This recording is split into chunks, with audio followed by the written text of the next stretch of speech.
Frankie, you are the biggest Godzilla fan I've ever met. I think I'm the only one you've ever met.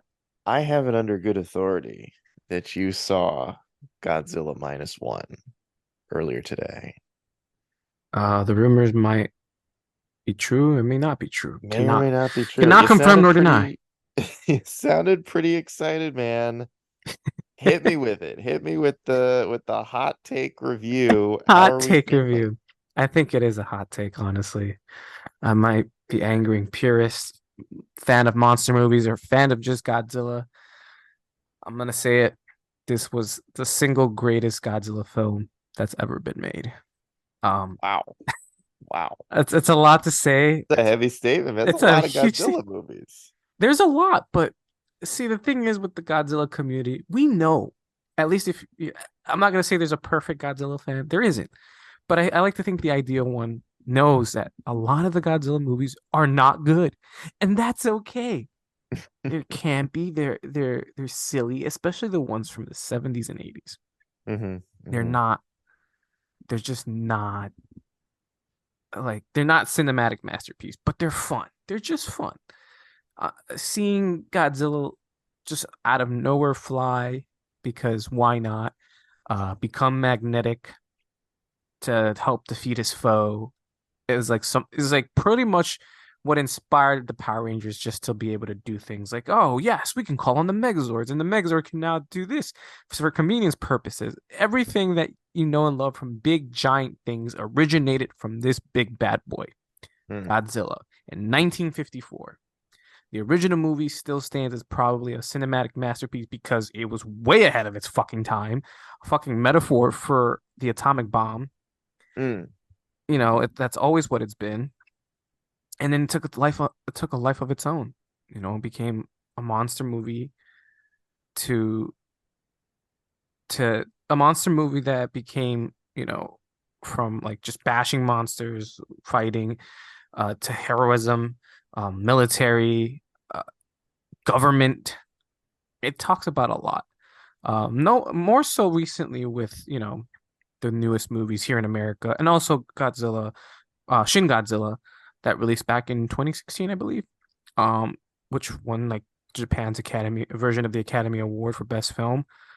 Very Amazing. environmental, another environmental government disaster movie inspired. Uh, Took a lot of, I think, uh, influence from the tsunami that had hit, an earthquake and nuclear shutdown that had happened, I think, in Japan back in 2012, I want to say. Mm. Um, but man, this movie,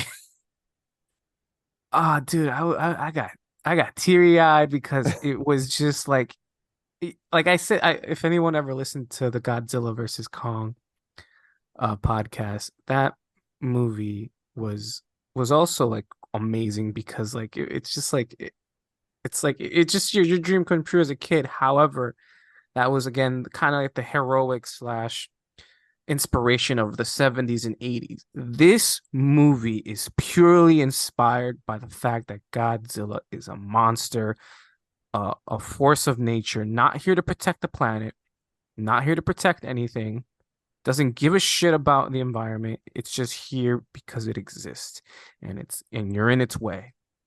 So be prepared for a god to stomp on you. And that's Mm. what this movie gave. This movie gave the classic Godzilla destroys. And it was just when he finally emerges fully grown.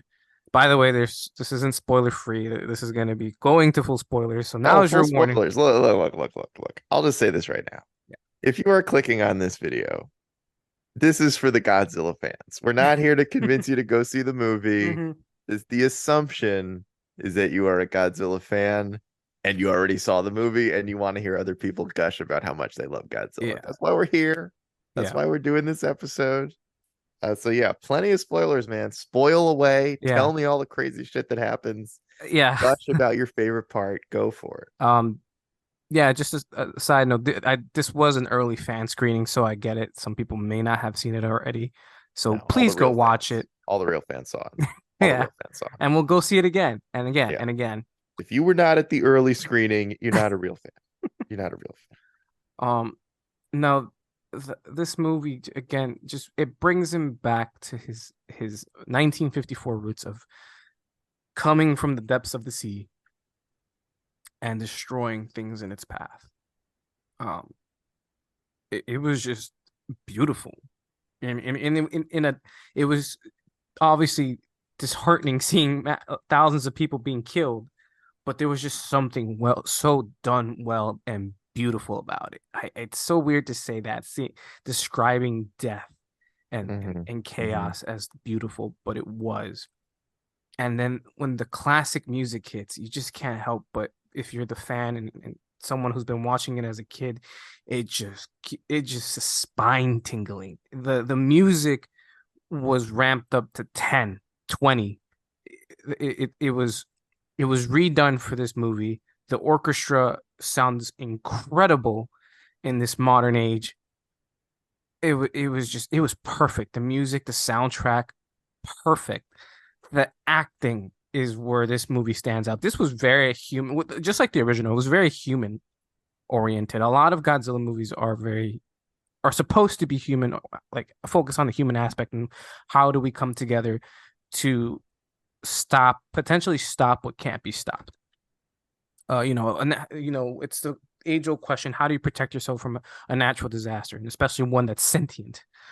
Because that's what Godzilla is, essentially a natural disaster Hmm. that's sentient, but also something that was man-made and created. Godzilla in this movie is, and another thing that I'm going to be all over the place, but this movie takes a lot of inspiration from what, to me, is from not just movies, but even the comics. There was a lot of stuff here that is just inspired from the comics that has potential to follow comics that inspired this script. Um, and on top of that, it's definitely inspired from a lot of Godzilla's lore. And the thing about Godzilla is a lot of these movies aren't connected at all. They're just in their own universe. One of my True. True. all-time favorite movies is basically Godzilla's a zombie. Mm. He's the spirits of fallen Japanese soldiers from World War II. Crazy, but it worked, and it was one of the best Godzilla movies uh ever made. It's one of my personal favorites. But there was one movie where it was uh it, it was a dinosaur. And then when there was atomic bombs testing, or when an atomic bomb was dropped, that's when it became Godzilla. He mutated. Mm. Okay. Okay. And they borrow that for this film, and I found that to be quite interesting, and I applaud that they went that route. Godzilla exists as what seems to be a prehistoric dinosaur Hmm. once more, whereas in other films he's always existed, he's been on this planet. Especially that's in the new American versions, the legendary or the monster versions people call it. He's a force of nature that's existed here. Titans have always been here on this planet. Right. Right. No, he is a dinosaur that survived time, it seems, and is a local legend. And then it was briefly shown, but it was enough to just say, hey, a bomb's dropped here. Guess what? All hell's about to break loose. He mutates, he grows, he becomes the Godzilla we know and love. However, the big difference in this, and this is where it sets up a lot for the future, he does not look fully grown. He is not fully grown. He doesn't look Mm. fully grown. He is a force of nature that can destroy and kill, but he is not the size, or at least from the way it was done, he's not the size that all of us may have remembered him by from all these previous movies. The legendary one still may outsize him, um, but time will tell what they're gonna do, because this Godzilla showed things that I've never seen before. It was shot in the face, its face got blown up, and it regenerated. Incredible, really Wow. random, was Yeah. horrifying. It looked dead, came back to life, was ready to attack and kill. That's Um, amazing. Yeah. this was a purely monster movie Hmm. filled with suspense, horror, and I guess to get this out of the way, And I don't want to just say that, but I think some of the best parts are the human aspects. And that's what I said is like, some of these movies are based off human, some of it is based off of just seeing big monsters go boom and roar and Yeah. clash. And that's fine and dandy. And I'll hold those movies close to my heart. But as an adult now, I can appreciate the human side and stories. Now, to do that in a monster movie, you have to care about these characters. You have to do something. And boy, by the end of this movie, did I care about these fucking characters a lot. All of them. The acting is A-list. It's incredible. There's so much charisma. There's just so much chemistry for all these actors. It is an incredible film. All well done. If I could hand out awards, even if the Academy can consider them, please do. They were phenomenal. They were just great, fantastic acting. You feel it. You absolutely feel it. Mm. Um, and you just and by the end of it, like it's hard not to just care for these characters and to hope that these characters are honored in the future because they've created something here that should last forever and is on par with the 1954 movie. I truly believe that this is one of the greatest Godzilla films that's ever been made because it just it I my jaw dropped open and I didn't think that was possible anymore with films and it left me in the theater with my jaw like slightly wide open like wow, I was not expecting it. His Damn. atomic breath has officially become a heat ray. It's just a heat ray. Growing up, it was an atomic breath. Yeah. And now it there was always going between atomic breath and heat ray. Okay. In the translation, it is heat ray. And Interesting. in the subtitles, it's called the heat ray. Perfectly fine. I don't care.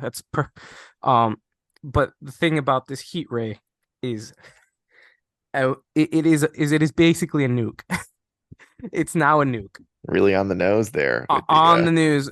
It's still the classic, and even then, when he shoots it, it's so fucking amazing. They made it look like a masterpiece, but it's the after effects, though. Oh mm, my goodness, it's an literal nuke that goes off. Jesus. Once it hits, it's a mushroom cloud and all. Never seen that before. Never.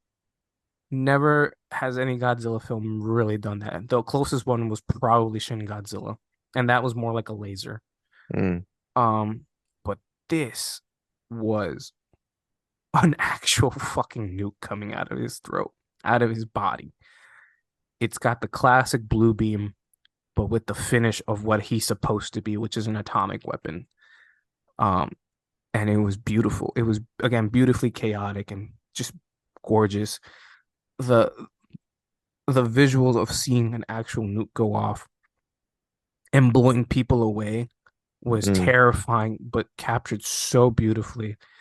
It deserved an applause. Obviously, no one's gonna start an applause while watching people die. They shouldn't. It's a little much, but it left my that's the part that left my jaw drop, and I'm just like, wow. I was not expecting that level of chaos. Um, the destruction in his scenes are almost, you could say, criminal for the fact that there's not enough. And I could see, maybe a purist or a casual or even like the biggest fans just say there wasn't enough destruction or scenes of him destroying things. And there's plenty of scenes of Godzilla. Mhm. But when it comes to the destruction, I think it leaves a mark that it leaves you satisfied enough that you don't have to ask for more. You want more, but it has to be, enough, and it has to be within reason. And this is why this movie is perfect to me because it's balanced so well that you don't think a monster movie could get this way, especially a kaiju monster movie. Again, everyone, you know, loves Godzilla for what it can be or for what it is. We accept it for the bad and the good, the highs and the lows, but nothing was ever really going to surpass the original because the original it's what it was, an original story told long beyond its years. And there is its cheap copycats. It is inspired also from King Kong. Yeah, I could say that's the original kaiju, but King Kong is the size of maybe of a tree, a big tree. Godzilla is supposed to be the size of a skyscraper, which again, I argue he is not fully grown in this movie because by the end of this, you realize oh, he can regenerate. So that means he's still growing somehow, some way. And by the end of this film, the way that they defeat him, completely original idea, in my opinion, uh, where they try to basically give him the bends by sending him back down and going down and being crushed by the weight of the sea by pressure, pretty much. And then if that didn't work, they were gonna bring him back up, essentially giving him the bends. For those of you who don't, that's for me summing it up in like uh in generalizing it and making it like dumbing it down, because the way to describe it makes sense and it's cool and it's all scientific. I can't repeat all that. So it's basically just giving Godzilla the bends for plan B. And essentially it works, but it does he wasn't being destroyed fast enough. So to finally put an end to it was the hero protagonist of this movie, a former kamikaze pilot who didn't commit to being a kamikaze, and uh or as he was, it was kind of framed in the movie that he chose a coward's way out by not committing, you know, committing to becoming a kamikaze or committing to being a suicidal pilot, and instead Yeah. trying to live. And in this movie, do you like, it's kind of implied that he either is going to commit suicide to destroy Godzilla to make up for his law for his shortcomings and for his failures, because he did get people killed, unfortunately, by not being able to kill Godzilla the first time, because he did see Godzilla on this island where he killed military men, engineers, and him and one other person were the only survivors, and now it's coming back to haunt him, much like PTSD comes back to haunt war veterans. Another beautiful metaphor of bringing the war back home with you. And but this is the war literally coming back and pretty much trying to destroy your life and everything in the form of a monster. And here he is trying to destroy this last remnant of his past, this monster that came back to haunt him, and trying to destroy it by doing the thing that he could not do those couple years ago, and flying this plane in. However, there was a way to get for him to get out, and that he was able to eject. And this plane that he used came with an ejection option, so he decided to eject and live for the adopted daughter that fell on his lap, and to just live and survive. It this movie, man, this movie was just beautiful. You definitely heard sniffles behind me. I heard people like tearing up, probably crying. Hmm. When the movie was when this nice scene, I don't want to give everything away because I think people should go watch it. You should watch it. There's a scene where everyone just starts clapping midway through. It was like absolute more than there was a lot of clapping in this movie. For the scene where Godzilla is finally conquered and destroyed with the limited technology that is going on. One side note, I didn't watch many trailers. I had no idea this was going to actually take place during World War II slash the 40s. I thought, Oh, yeah, okay. I didn't know.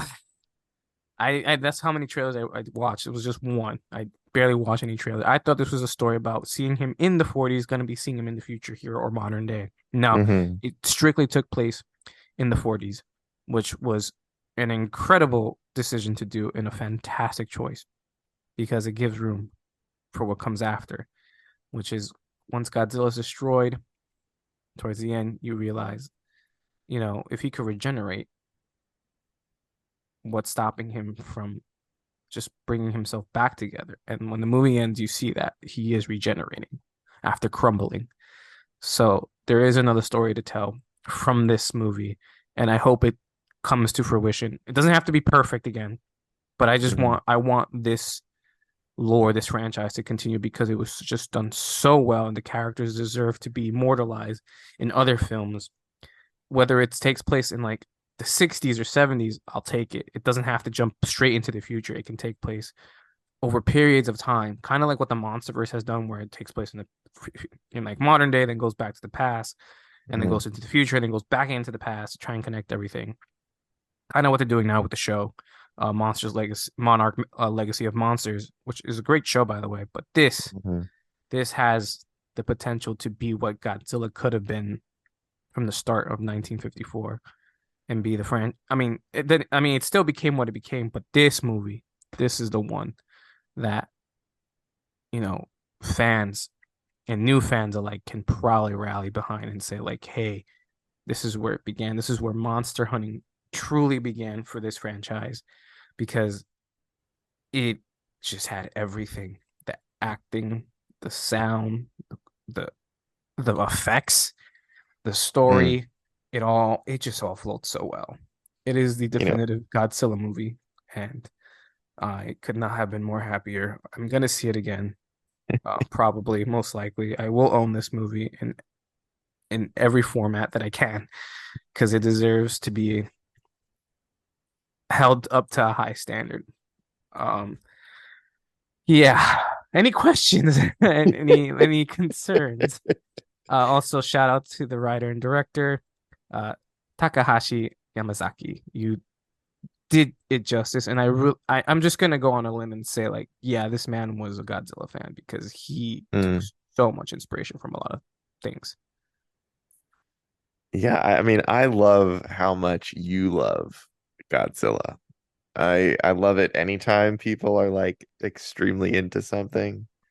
But just like your incredible knowledge of the history of the character and like it's just I love it. I love hearing people talk about things that they're passionate Thank about. you, thank you. Maybe I'll send you like a how-to Godzilla video. That's not too long, Kind of but catch it's up our on like the last 70 years. I've only seen a couple essentially, movies. essentially. I did have a couple of Yeah, questions. yeah. One of which I was curious. So I saw the Bryan Cranston one Mm-hmm. from, oh my God, like almost 10 years ago, I think. Mm-hmm. And then I watched and then I skipped the second one.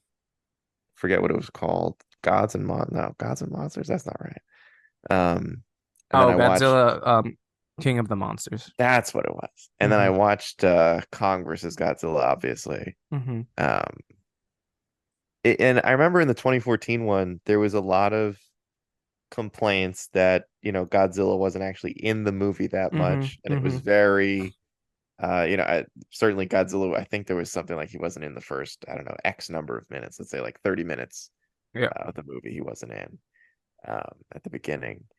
And you were mentioning how, this film is it made you care about the characters, which typically are just Godzilla food. Mm-hmm. But I don't know enough about the history of these movies. So like, and I always think it's interesting whenever something catches on in the West and Mm-hmm. then just turns into like a global thing, like Godzilla is Yeah. now fully worldwide. Mm-hmm. Um, have the movies like was that 2014 movie? Was that the first time that they like started to explore the human side of a Godzilla story? Because they're doing it a lot more now with like the TV show. Yeah. And I feel like Kong versus Godzilla was mostly monster fights, but I could be just, I mean, I haven't, that movie came out two No, years ago. I would say that's so Godzilla vs. Kong was very more monster oriented, focus on Yeah. that. With Um, with a right balance of human, because truly the star of the movie is Godzilla and Kong. yeah. But Uh, so is this kind of like was this movie possibly inspired by the movies that we got over here? Like, and maybe even the TV show in terms of like, hey, what if we explore what the people are going through, or have they done that in past Godzilla movies where they like make you care about the right. characters Um, and like focus on the human side of sure. having your country completely leveled? I think for me, when it comes to Godzilla and the human side of it, I think people tend to overlook how some of the movies, yes, do focus on the human side, and they do make you care. The first Godzilla film ever in 1954 does make you care about it. Um, Okay. in my opinion, the character Dr. Serizawa, which is, a character that is in the 2014 movies. Um, yeah, that's the character from or the actor who was in Inception. I forget his name off the top of my head. I forget. But he plays Dr. Daisuke Serizawa. He is the doctor who creates the bomb, or I believe it's called the hydrogen bomb, to destroy Godzilla. In the very first movie, and you do care about his like journey to try and create this weapon. Also, Wow. he looked pretty badass because he had an eye patch. So that's one thing that stood out from him. Nice. And he goes down, and what was, and again, like what was cool is that he went down there by in person to activate it. That winds up killing him, but also destroying Godzilla and saving Japan, Tokyo specifically. Um, but yeah, so like there is a human aspect of seeing like these these ordinary citizens and scientists, and that's where the focus is. Like you care about how these scientists, not military people, the scientists, and how they can come up to destroy or at least stop Godzilla. Then comes the military people, and maybe there is like a military person head that's in there, and you're focused on trying to who's focused on trying to stop Godzilla and work with the scientists. Yeah, not all of them are good, are definitely not oriented towards the people, are oriented towards the people or focused on the people. It's definitely more monster oriented, all about seeing these monsters go, roar and bash. One monster movie that stood out to me was Godzilla vs. Hedorah, which was a good balance of both. It's been a while since I saw that film, but that's the film where I saw Godzilla fly for the first time, but that's okay. Mm. But it was very also like uh a very eco-friendly movie, or like this about the disasters of pollution, Mm. which it had a wonderful message about it.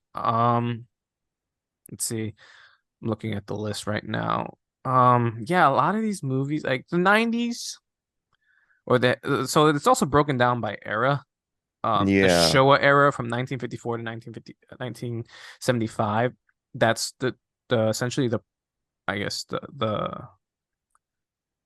I guess I want to say the producer or the production company that essentially was in charge of Godzilla. Then it went to the Heisei era from 1984 to 1995. Um, and in that era, they did go back kind of more towards doing a balance of human stories with Godzilla. One of the better human stories was the last one from that era, which is Godzilla versus Destroyer, where they followed Godzilla's like adopted son, or basically his son, Hmm. into pretty much adulthood, after seeing it show up in one of the Godzilla movies, and see him grow, but also then at the end dying, but also coming back to life, and all these scientists and military people having seen it grow and kind of seen it sacrifice was kind of very emotional. There's this big like um story back in the 90s how Godzilla was destroyed, right? Like really like solidified the end for Godzilla in that era, and it made people like really sad. Um, Mm. and it was actually one of the better Godzilla movies of the 90s. The 90s were really kind to Godzilla. They were good. Some of them, weren't. I think they were good.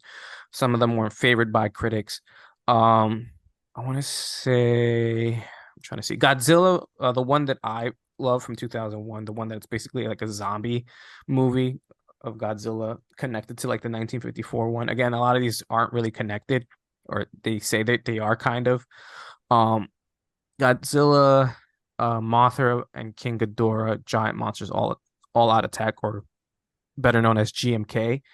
And has one of the most craziest and gnarly, coolest looking Godzilla designs. That one was very human oriented. You kind of care about the story of military general and his reporter, I think, of a daughter, and trying to like cover the story about, you know, this legend of monsters that exist, these guardians, and then how they're supposed to come back and stop Godzilla, and also kind of like zeroing in on the relationship of her and her father, and also the history of like of their ancestors having defeated Godzilla in the past.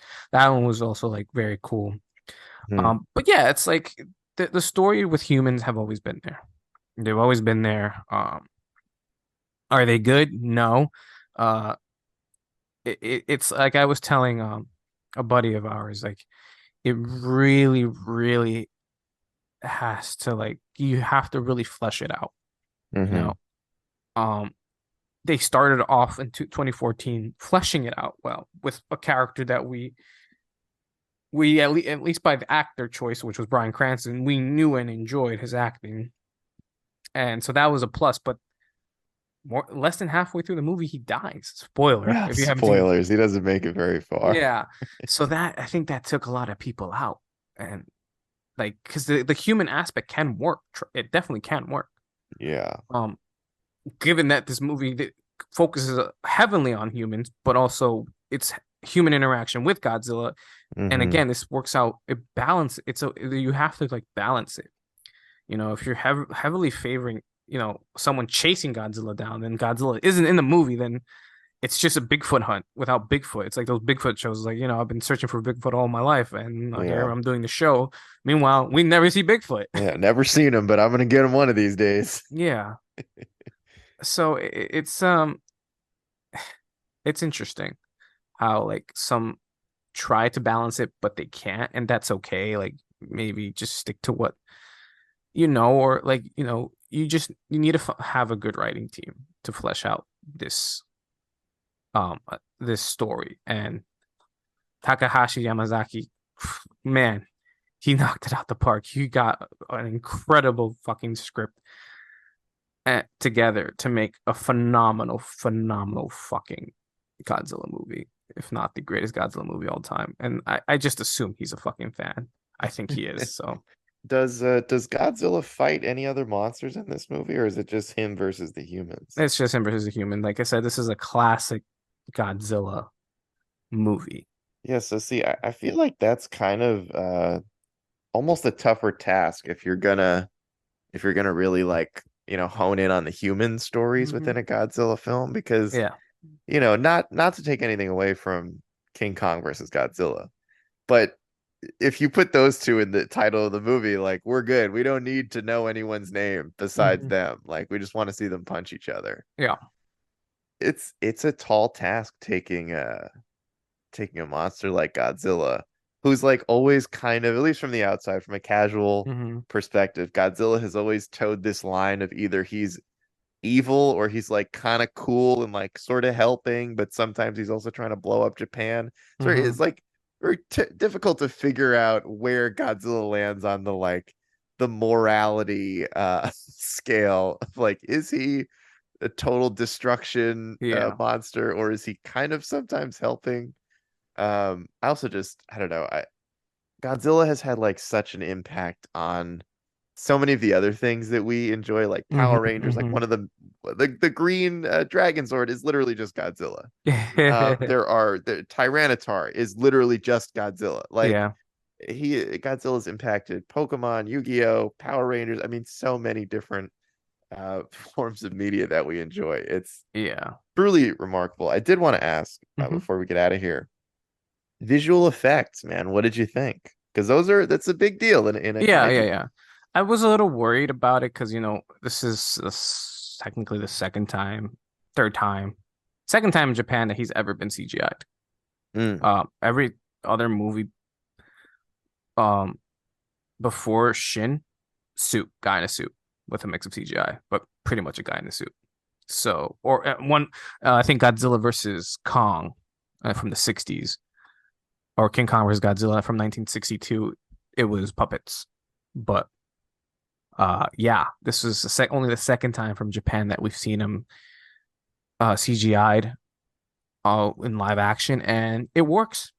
I was worried at first, but it works. The CGI is phenomenal. It's not perfect, but it's still amazing enough for me to say that it's incredible. It's phenomenal. It works. They deserve a lot of praise for taking their time and going all out with seeing this through and making sure he looked incredible and that the structure looked incredible. And it did. mm. It was fleshed out well. Uh, Kevin Feige, take note. Yeah, I was always curious. I watched one of the trailers, I think. It was a scene that took place on a boat. Godzilla was in the water chasing Hmm. them. And they were essentially trying to blow it up. Wow. And it looked pretty good. I mean, Yeah. I know nothing about Japanese production companies. outside of Studio Ghibli. So Right. I don't really, and I don't take in many foreign films. I try to when I can, but certainly none that feature like that much CGI. Hmm. So I didn't really know what to expect. That one scene that I saw looked pretty good. Okay. I actually thought the visual effects in like all the ones we've gotten over here have been pretty impressive. Yeah. So to me it was like, yeah, I guess so long as it can stack up to that, probably in the clear. But you're a diehard fan. So, and I know bad CGI can take you out of it, especially if it's Hmm. basically the main character. Or at least, one of the main characters just happens to be like an 8,000 story tall monster. So I was curious to know like if it held up, in your opinion, because it's a big deal.